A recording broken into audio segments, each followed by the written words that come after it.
remember my first day in college quite well.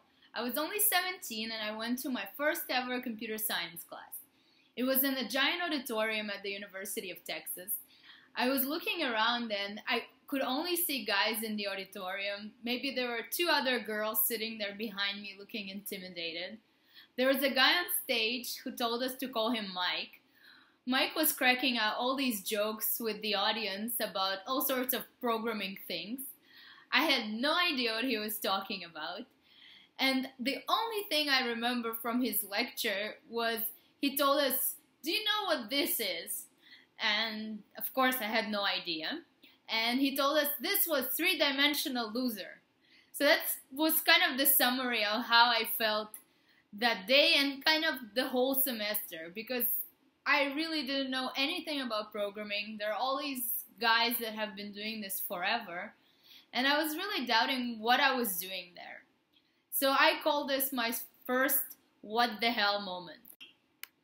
After a while, I caught up with the materials, I got better, I ended up being at the top of my class upon graduation, so that gave me a lot of confidence on what I could achieve. Now, I tell you about my second what the hell moment. So that was when I started working in banking.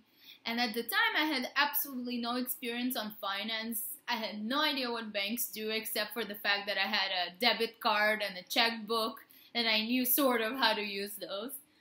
And most of my classmates in my analyst class have worked in banking before, had finance or accounting degrees.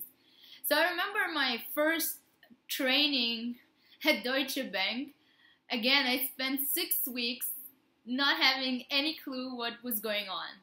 I learned how to drink coffee, and I also learned how to draw giant eyes on pieces of paper and showing them to my classmates to make them laugh behind the back of my teacher. So that was my first 6 weeks of work experience. And I really had some doubts about why did they hire me and what the hell was I doing there. But soon after I started working, I realized that actually the things that we were learning in classes and doing exercises on were not so relevant to what I ended up doing at work. So a lot of my work involved talking to people, figuring out how to get stuff done, analyzing information, and these things required basic logical skills. And funny enough, my computer science degree was quite helpful because we had to do a lot of manual things and I could write programs to automate them. So I found that my disadvantage was actually quite a big advantage in the financial world. These two stories are two great examples of how I dealt with my first huge what the hell moment. Of course, I've had many more of these what the hell moments as I was moving around and growing in my career and doing more challenging things, where I would ask myself, what the hell am I doing here? How come all these people around me know so much more than me? Do I really deserve this chance? And what I realized that sometimes we have a learning curve. So, it takes a couple of months or maybe a year to catch up. But once we pass that curve, if we have the right capabilities and we're smart and willing to learn, we're going to catch up and actually exceed other people.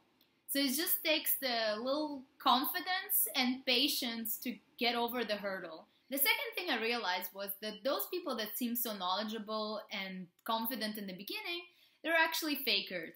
They knew how to use the right buzzwords, they knew how to name drop, and they sort of kind of knew how to navigate the organization.